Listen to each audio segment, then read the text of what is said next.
आपको हमारी कहानियाँ अच्छी लगती हैं तो वीडियो को लाइक करें, चैनल को सब्सक्राइब करें और कमेंट में दूसरी सुबह जमींदार, मुनीम और दो आदमी जिनके हाथ में लाठी थी, चारों लोग रामू के घर की ओर चलते हैं। जैसे ही रामू के घर के पास पहुंचते हैं तो जमींदार और दोनों लोग थोड़ी दूर रुक जाते हैं। अरे रामू भैया, बाहर निकलो, मैं पास ही के गांव से आया हूँ।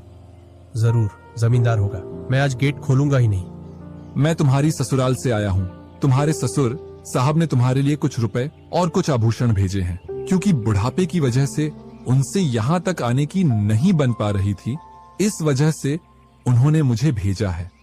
इतना सुन रामू के मन में लालच आ जाता है और वे फटाक से गेट खोल देता है। कहाँ है पैसे और धन? क्या तुम्हारा ही नाम रामू है? हाँ, मेरा ही नाम रामू है। कहाँ है धन? यही पास में रखा है, चलो दोनों उठा लाते हैं। वह मुनीम के साथ चल देता। थोड़ी दूर चलने के बाद मुनीम जमींदार जी को बुला लेता है। जमींदार और दोनों लोग रामू के पास आ जाते हैं। लाओ, मेरे पैसे लौटाओ, ब्याज समेत। मैंने आपसे पैसे नहीं लिए। ये ऐसे नहीं मानेगा। अब तुम दोनों के हवाले करता हूँ, तुम चाहे जैसे इससे पैसे निकालो। और दोनों आदमी रामू को लठ से मारते हैं। रामू चिल्लाता हुआ, अरे भाई रुको, अरे भाई रुको, मत मारो, अरे भाई रुको, मत मारो। इधर वह दोनों रामू में दे लठ लठ बरसा रहे थे। तभी राजू गेट खोलकर देखता है तो रामू पर कुछ लोग लठ से वार कर रहे थे। तो वह दौड़कर उनके पास आता है और बोलता है, अरे भाई रुको, इस रामू ने आज से 5 महीने पहले मुझसे पैसे लिए थे। जब लौटाने की बारी आई तो बहाने कर रहा था। कितने पैसे हैं? 2000। रुको, मैं लाता हूँ।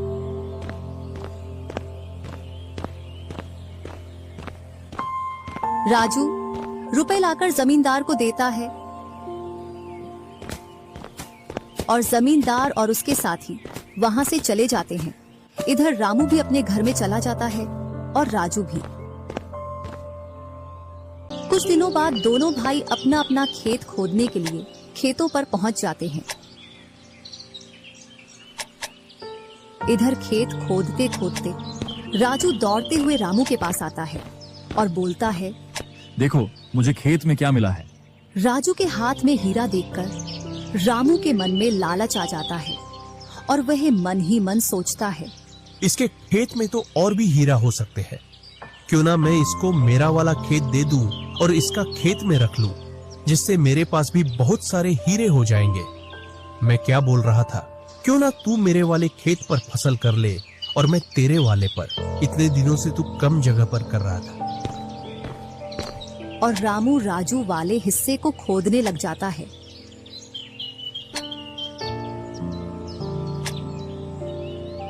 शाम तक पूरे खेत को खोद देता है, लेकिन उसे उसमें कुछ भी नहीं मिलता और थका हारा घर पहुंच जाता है। आज पूरा खेत खोद दिया, लेकिन फिर भी एक हीरा नहीं मिला। जबकि राजू ने खेत का एक कोना खोदा था, उसमें ही उसे एक हीरा मिल गया। अच्छा, आप अगर ऐसे ही मेहनत करते रहे तो एक दिन आपको भी बहुत सारे हीरे मिलेंगे। बातों ही बातों में रामू की नींद लग जाती है। तब वह बोलता है, आज जैसी नींद मुझे कभी नहीं आई। हाँ, अगर तुम ऐसे ही मेहनत करते रहे तो आपको रोज ऐसी नींद आएगी। और रामू उसे वर्ष राजू की तरह अपने खेतों में मेहनत करता है और दोनों की फसलें बराबर निकलती हैं, जिससे रामू के चेहरे पर अलग ही चमक दिखती है। एक दिन चारों लोग साथ में बैठकर खाना खा रहे थे। क्या सच में उस दिन खेत में से हीरा निकला था? हाँ भैया, निकला था ना। जो आज आपके घर में, उसकी वजह से कई सारे हीरे रखे हैं। इतने में ही रामू की पत्नी बोलती है, वह तो नकली था, आपसे काम करवाने के लिए। इसी प्रकार बातें करते करते चारों लोग अपने अपने घरों में जाकर सो जाते हैं। सुबह होते ही तुम दोनों को राजा साहब ने राजमहल बुलाया है। वह दोनों भाई सेनापति के साथ चल देते हैं। अब पता नहीं कौन सी आपदा आ गई। कुछ नहीं, कुछ अच्छा काम होगा, तभी तो हमें बुलाया है। दोनों राजा के पास पहुंच जाते हैं।